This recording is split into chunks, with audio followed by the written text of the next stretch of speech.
जय हिंद। आप लोग कैसे हैं? वैसे तो मैं आपसे अक्सर रूबरू होता रहता हूं कुछ लेकर, लेकिन आज आपसे रूबरू होते समय मुझे बहुत खुशी हो रही है, क्योंकि जो शख्सियत आप देख रहे हैं वो और कोई नहीं है, वो मेरी दीदी जी हैं। इन्होंने ही मुझे हिंदी पढ़ाया, पॉलिटिकल साइंस पढ़ाया और मुझे इनकी टीचिंग तो अच्छी लगी ही। जहां जहां भी इन्होंने पढ़ाया झंडा गाड़ा।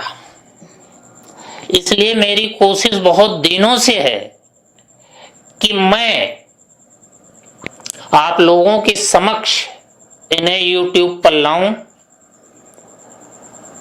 YouTube पर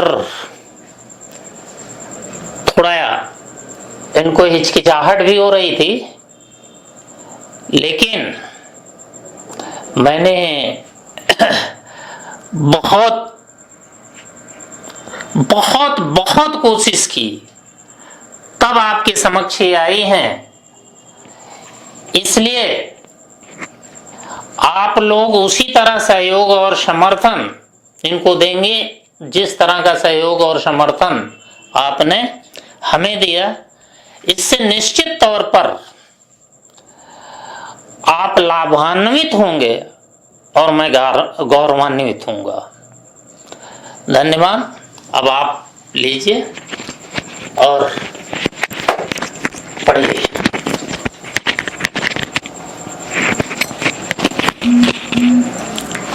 धन्यवाद। आप सबका पुनः एक बार मैं सामान्य हिंदी व्याकरण में स्वागत करती हूं। आज से मैं आप सबको सामान्य हिंदी व्याकरण का पूरा पाठ्यक्रम A to Z पढ़ाऊंगी। मेरा YouTube पे ये नया अनुभव है, लेकिन अगर आप लोगों का सहयोग और समर्थन मिला तो मैं अपने इस प्रयास में निश्चित रूप से सफल होंगी। तो चलिए हम शुरू करते हैं। सबसे पहले हम जानते हैं कि व्याकरण क्या है। देखिए, व्याकरण वो कला है जिसके माध्यम से हम किसी भाषा को शुद्ध रूप से लिखना, बोलना सीखते हैं। जहां तक हिंदी व्याकरण की बात है, तो आज हम इसमें यही जानेंगे कि हिंदी व्याकरण में क्या क्या चीजें आती हैं। देखिए, हिंदी व्याकरण 4 भागों में बटा हुआ है। मुख्य रूप से 3 ही भाग इसके हैं: वर्ण, शब्द, वाक्य। जो ये तीसरा भाग पद है, ये शब्द का ही एक रूप है। तो चलिए एक एक को हम जानते हैं। जब आप लोग पढ़ना सीखते हैं, देखिए अब हम पहला भाग लेते हैं। पहला भाग है वर्ण। वर्ण को अक्षर भी कहते हैं और ध्वनि भी कहते हैं, और वर्ण ही भाषा की सबसे छोटी इकाई है। यहीं से आप पढ़ाई शुरू ही करते हैं। तो वर्ण में आप सबसे पहले वर्णमाला को पढ़ते हैं, जिसमें आ से ज्ञा तक के वर्णों को आप लोगों ने पढ़ा होगा। तो इस भाग में हम वर्णमाला पढ़ेंगे। वर्णमाला में 2 तरह के वर्ण होते हैं, स्वर और व्यंजन।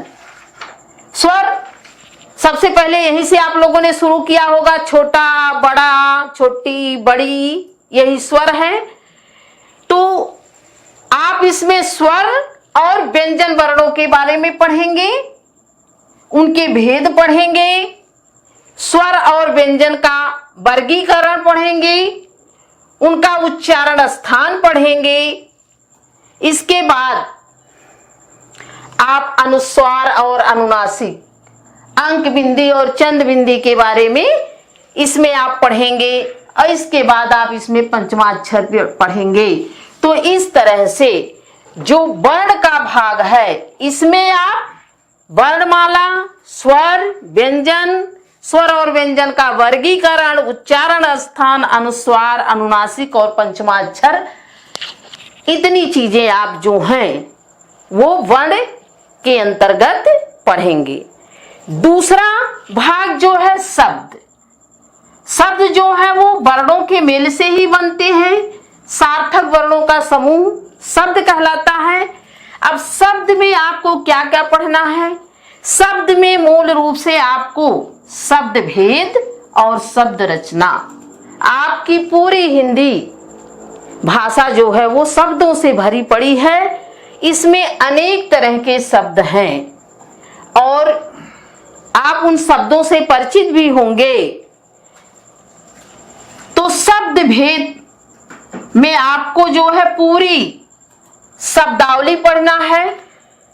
शब्दावली में क्या क्या है? शब्द भेद, देखिए ये जो शब्द भेद हैं वो उत्पत्ति के आधार पर, रचना के आधार पर, अर्थ के आधार पर कई तरह के शब्द जो हैं वो हिंदी भाषा में हैं। तो ये तत्सम, तद्भव, देशज, विदेशज, रूढ़, यौगिक, योग रूढ़, एकार्थी, अनेकार्थी, विलोम और पर्यायवाची, इन शब्दों के बारे में आप पढ़ेंगे। इसके बाद हम आते हैं शब्द रचना, यानी शब्द की रचना कैसे होती है, शब्द बनते कैसे हैं, इसके बारे में आप पढ़ेंगे। शब्द रचना में संधि, समास, उपसर्ग और प्रत्यय, ये चार के बारे में पढ़ेंगे। शब्द जो हैं मुख्य रूप से संधि के द्वारा, समास के द्वारा, उपसर्ग के द्वारा और प्रत्यय के द्वारा बनाए जाते हैं। तो इनके बारे में आप विस्तार से पढ़ेंगे। थोड़ा सा हम इस पर फोकस भी डालना चाहेंगे। जैसे संधि है, संधि के द्वारा किस तरह से संधि के द्वारा किस तरह से शब्द बनते हैं। जैसे दो शब्द हैं, हिम और आलय। संधि माने होता है जोड़ना। अब दोनों को जब आपने जोड़ दिया तो क्या बन गया? हिमालय। तो एक नया शब्द बन गया कि नहीं बन गया? इसी तरह से विद्या है, विद्या, धन, आलय। आप लोगों ने दोनों को जोड़ दिया तो क्या बन गया? विद्यालय। तो आप समझ गए कि किस तरह से संधि विधि से नए शब्दों का निर्माण होता है। इसी तरह से समास विधि से भी नए नए शब्दों का निर्माण होता है। जैसे समास का अर्थ होता है संक्षेप में करना। जैसे राजा का पुरुष हमने कहा तो ये एक वाक्य जैसा है, लेकिन अगर हमने इसको संक्षेप में कर दिया समास विधि से तो क्या हो गया? राज पुरुष। तो एक नया शब्द बन गया। या राम की माता, एक वाक्य जैसा है, अगर हमने इसको समास विधि से संक्षेप में कर दिया तो राम जननी हो गया। राम जननी, अर्थ वही निकलेगा लेकिन शब्द जो है वो छोटा हो जाएगा। तो इस तरह से आपने देख लिया कि किस तरह से समास विधि से नए नए शब्दों का निर्माण होता है। इसी तरह से उपसर्ग विधि से, जैसे मान शब्द है, अगर इसी में आप लोगों ने अभी उपसर्ग लगा दिया तो क्या बन गया? अभिमान।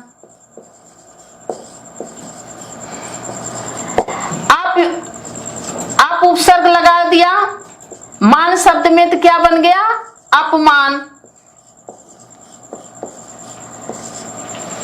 तो इस तरह से उपसर्ग विधि से भी नए नए शब्दों का निर्माण होता है। इसी तरह से प्रत्यय से देखिए, जैसे लिख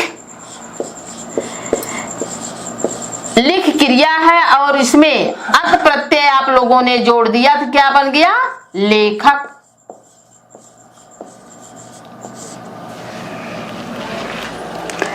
चुन क्रिया है, आओ प्रत्यय जोड़ दिया तो इसमें क्या हो गया? चुनाव। कहने का मतलब हमारे यही है कि आप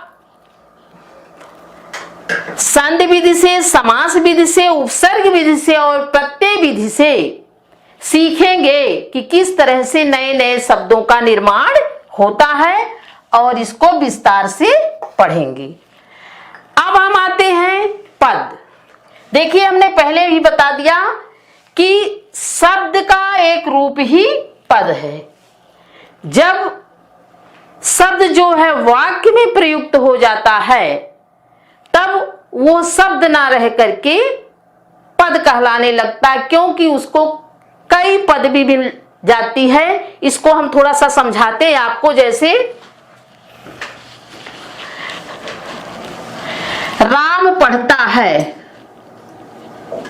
जैसे राम पढ़ता है, यहां राम जो है एक शब्द है, लेकिन अब ये वाक्य में प्रयुक्त हो गया। अब यहां राम को कई पदवी मिल गई। पदवी क्या मिली? राम एक संज्ञा शब्द है, संज्ञा है। और क्या है? राम जो है वो पढ़ता क्रिया का कर्ता है, और ये कर्ता जो है, क्योंकि राम अकेला है तो एक वचन का कर्ता है, और राम क्या है? पुरुष है तो पुल्लिंग करता है। तो राम कर्ता एक वचन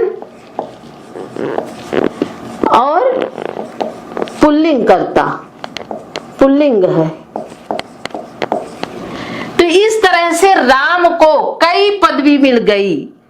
तो जब जो है शब्द वाक्य में प्रयुक्त होता है तो वो व्याकरणिक नियमों में बंध जाता है, तब वो शब्द ना रह करके पद कहलाता है। तो इस तरह से पद जो है शब्द का ही एक रूप है। देखिए, पद जो होते हैं ये शब्द दो प्रकार के होते हैं, विकारी शब्द और अविकारी शब्द। विकारी शब्द वो शब्द होते हैं जिन शब्दों में लिंग, वचन, कारक और काल के अनुसार जो है वो विकार उत्पन्न होता है, यानी उनके रूप में परिवर्तन हो जाता है। तो ये विकारी शब्द कौन है? संज्ञा, सर्वनाम, विशेषण और क्रिया।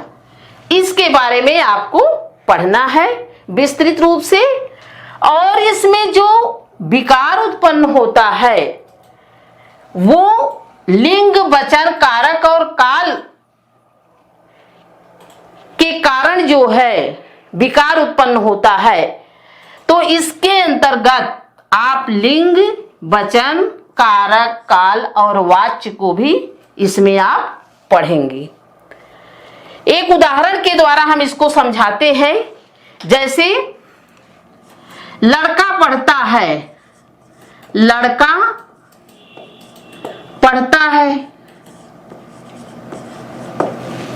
अब अगर हम इसका वचन परिवर्तित कर देते हैं, ये तो एक वचन का है, अगर हम इसको बहुवचन में लिखते हैं तब क्या हो जाएगा?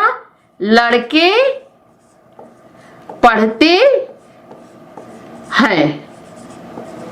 तो इस तरह से आप लोगों ने देखा कि संज्ञा, लड़का क्या है? संज्ञा, और पढ़ता क्या है? क्रिया है। संज्ञा भी परिवर्तित हो गई और क्रिया भी परिवर्तित हो गई।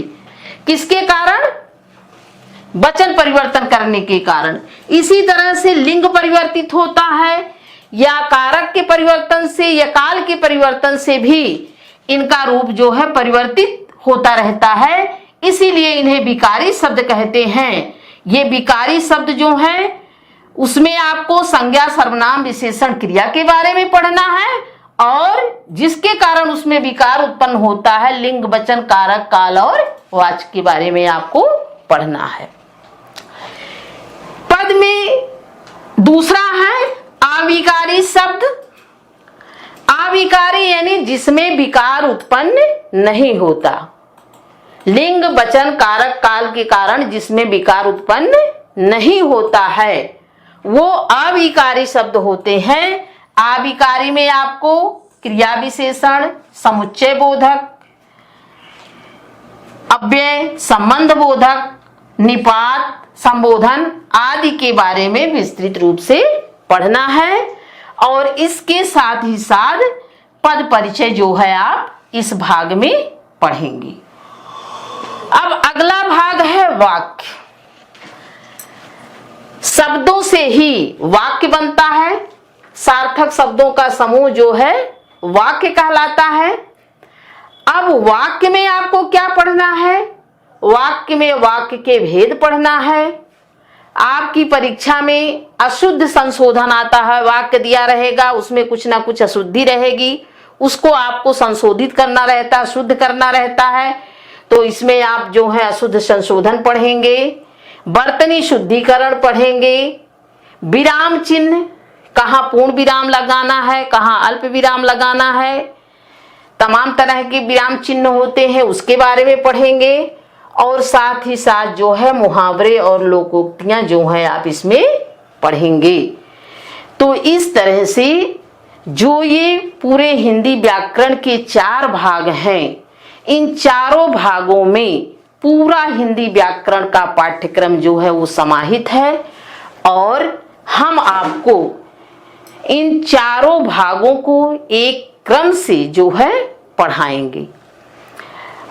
अच्छा, इसके आगे जैसे अभी हमने बताया कि वर्ण से शब्द, शब्द से वाक्य और इन्हीं वाक्यों से जो है कवि या रचनाकार जो हैं गद्य और पद्य की रचना करते हैं और वो अपनी रचना में सौंदर्य लाना चाहते हैं तो उस सौंदर्य के लिए कुछ तत्वों का प्रयोग करते हैं, कुछ उसके संसाधन हैं। तो वो है रस, छंद और अलंकार। तो इसको आप लोग जो है काव्य सौंदर्य के अंतर्गत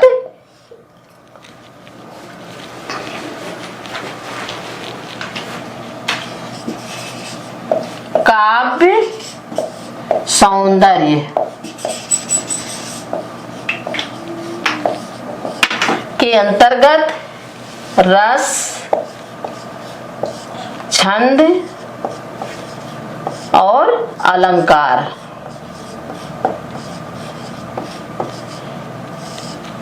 इन